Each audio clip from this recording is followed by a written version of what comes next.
Hi guys, I'm back. Today I'm going to read Job 31 to 35, Proverbs 15, and Psalm 110. Let's get started. I have made a covenant with my eyes. How then could I gaze at a virgin? What would be my portion from God above, and my heritage from the Almighty on high? He is not calamity for the unrighteous, and disaster for the workers of iniquity. Does not he see my ways and number all my steps? If I have walked with falsehood, and my foot has hastened to deceive, let me be weighed as a just man, and let God know my integrity. If my step has turned aside from the way, and my heart has gone after my eye, and if any spot has stuck to my hair, then let me sow, and another eat, and let what grows from me be rooted out. If my heart has been enticed toward a woman, and I have lain in wait at my neighbor's door, then let my wife grind for another, and let others bow down on it. And that would be a heinous crime. That would be an iniquity to be punished by the judges, for that would be a fire that consumes as well as a burden, and it would burn to the root and all my increase. If I have rejected the case of cause of my manservant or my maidservant, and they have brought a complaint against me, then what shall I do when God rises up? When he makes an inquiry, what shall I answer him? Did not he who made me in the womb make it? And did not one fashion us in the womb? If I have withheld anything that the poor desire, or have caused the eyes of the widow to fail, or have eaten my morsel, and her fatherless have not eaten of it, for from my youth the fatherless grew up with me and with love, and from my mother's womb I guided the widow. If I have seen aeons perish for lack of clothing, or the needy without covering, if his body has not blessed me, and he is not warmed me with the fleece of my sheep,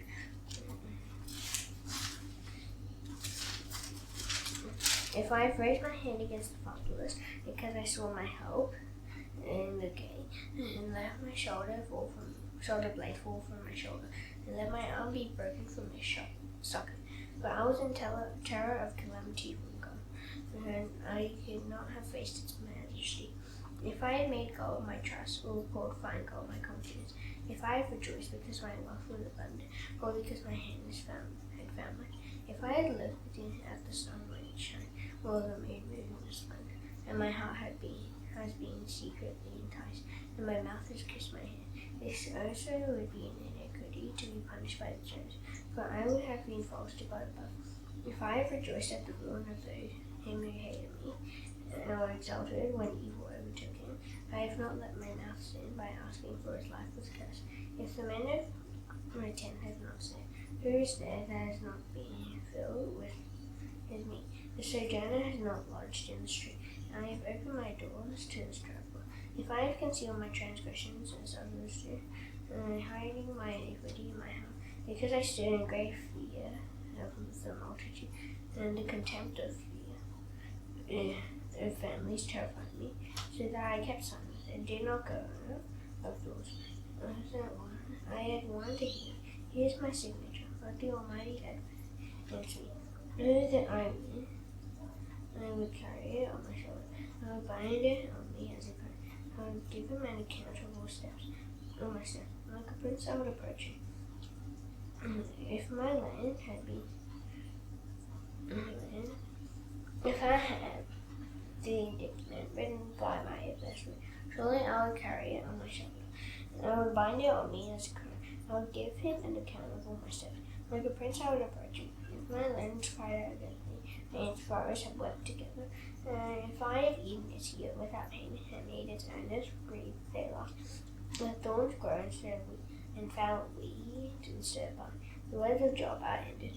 So these three men ceased to answer Job, because he was righteous in his own eyes. Then Eli, the son of Buzai, the Barakel of the Buzai, of the family of Ram, burned with anger. He burned with anger at Job because he justified himself rather than God.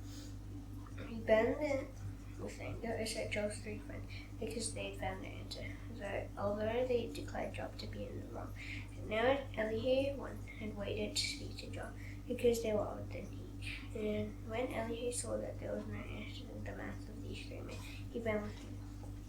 Then Elihu, the son of Barachel the Buzite, answered and said, I am young in years, when you are in age. Therefore I was timid and afraid to declare my opinion to you. And I said, let days speak, and many years teach wisdom. It is the Spirit in me, the breath of the Almighty, that makes him understand. It is not the old who are wise, nor the aged who understand what is right. Therefore I said, listen to me, let me also declare my opinion. I say declare.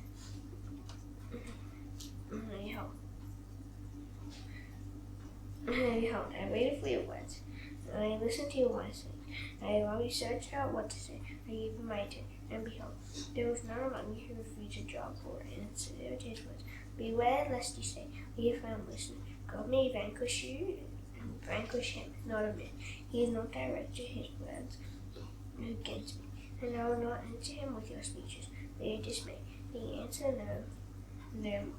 They have not a word to say, and shall I wait, because they do not speak, because they stand there and answer no more. I will also answer with my share. I also will declare my opinion, for I am full of words. The spirit within me constrains me. Behold, my belly is like wine that is no man, like new wineskins ready to burst. I must speak, that I may find relief. I must open my lips and answer. I will not show partiality to any man, or use flattery toward any person, for I do not know how to flatter, else my Maker would soon take me away. And now hear my speech, O John, and listen to all my words. Behold, I open my mouth, the tongue of my mouth speaks. My words declare the uprightness of my heart, and what my lips know, they speak sincerely. The Spirit of God has made me, and the breath of the Almighty gives me life. Answer me if you can. Set your words in order before me. Take your stand.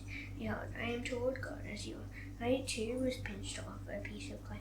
Behold, no fear of me need terrify you.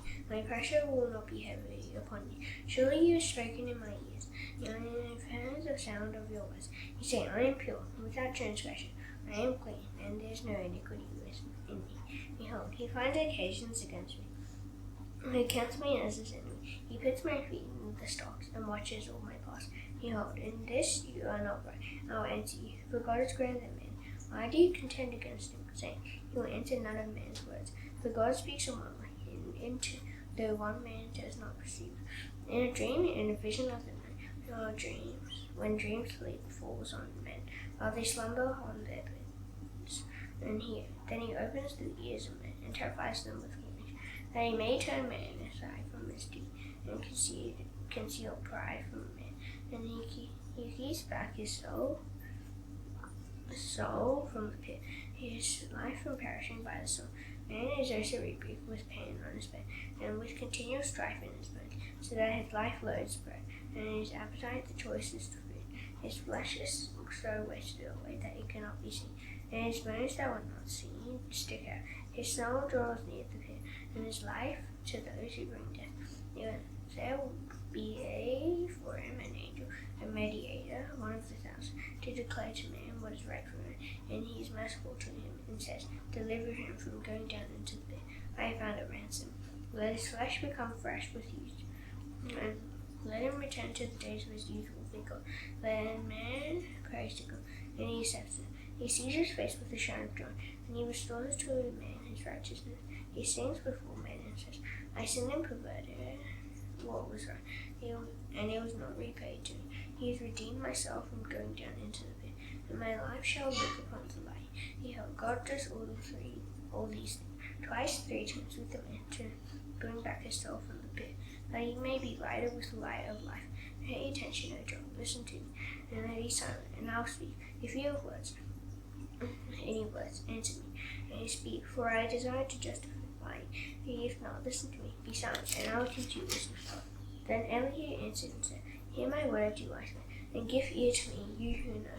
For the ear tests words as the palate eats food. Let us choose what is right. Let us know among ourselves what is good. For Job has said, I am in the right. For God has taken away my right. And in spite of my right, I am counted alone. My wound is incurable, though I am without transgression. But man is like Job, who drinks up scoffing like water. who travels in company with evildoers and walks with wicked men. For he is said, it profits a man nothing that he should take delight in God. Therefore hear me, you men of understanding. Far be it from God who that he should do wickedness, and from the Almighty that he should do wrong. And according to the work of the man he will repay, and according to his ways he will make it be formed. Of the truth, God will not do wickedness, and the Almighty will not pervert justice, who gave him charge over the earth, and who laid on him the whole world.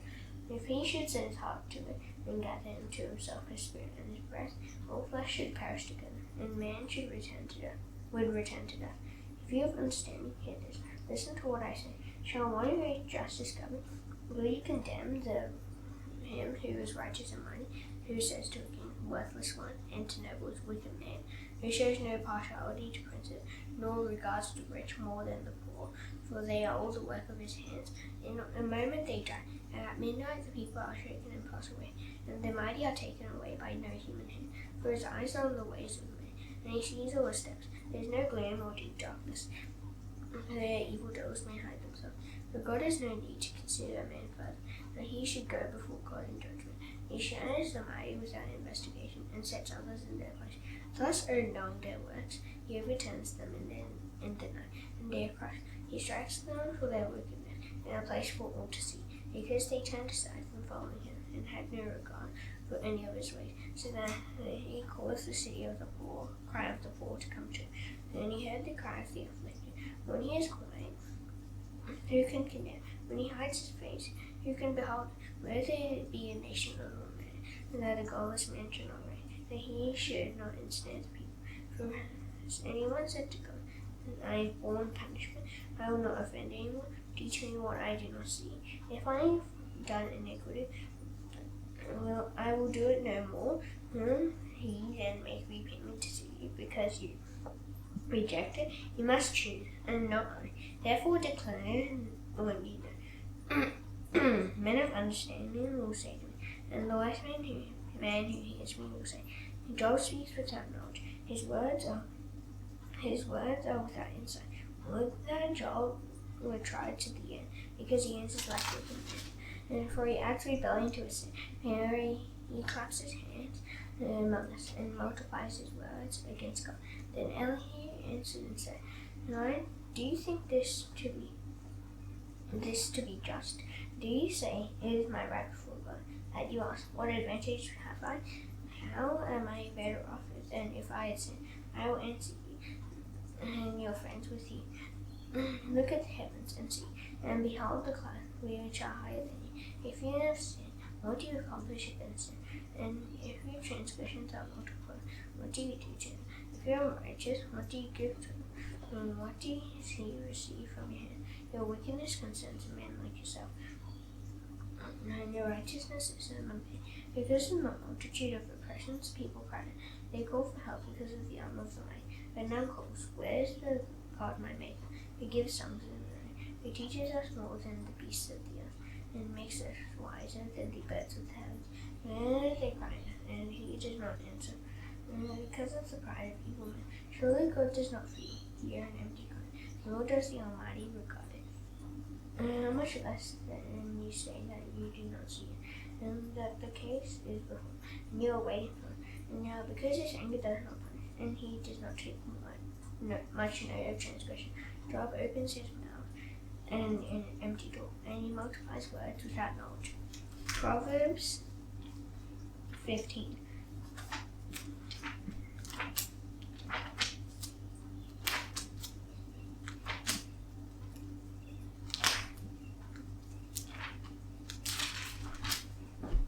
A soft answer turns away wrath, but a harsh word stirs up anger. The tongue of the wise commands knowledge, but the mouths of fools pour out folly. The eyes of the Lord are in every place, keeping watch on the evil and the good. A gentle tongue is a tree of life, but perverseness it breaks the spirit.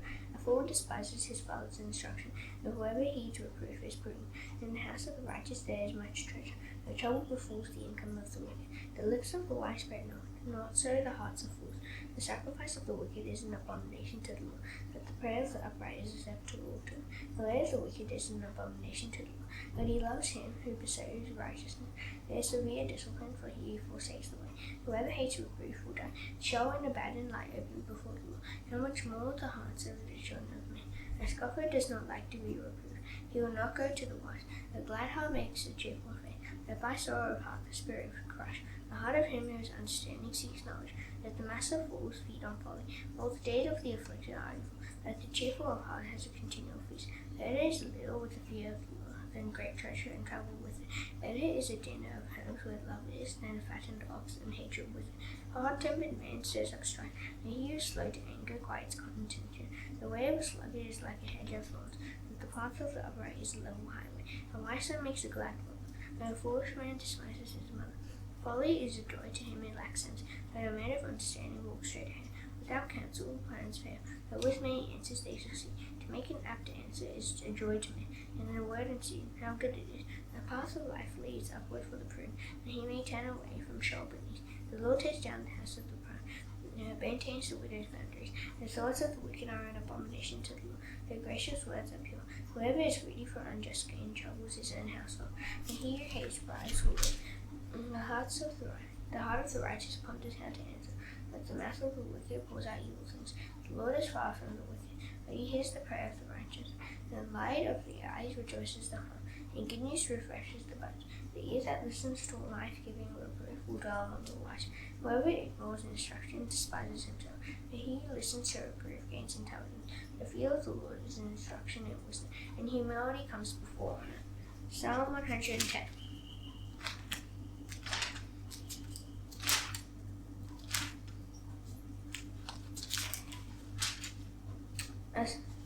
The Lord says to my Lord, sit at my right hand until I make your enemies your footstool.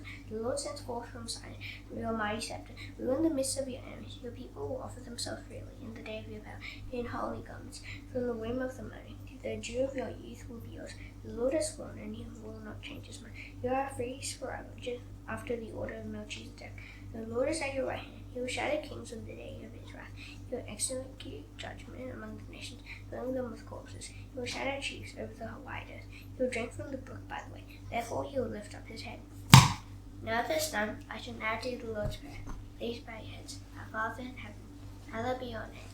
Your kingdom come, your will be done on earth as it is in heaven. Give us today our daily bread. Forgive us our debts, as you also forgive our debtors. Lead us not into temptation, but deliver us from the evil one. For yours is the kingdom, and the power, and the glory forever. Amen. See you tomorrow. Bye.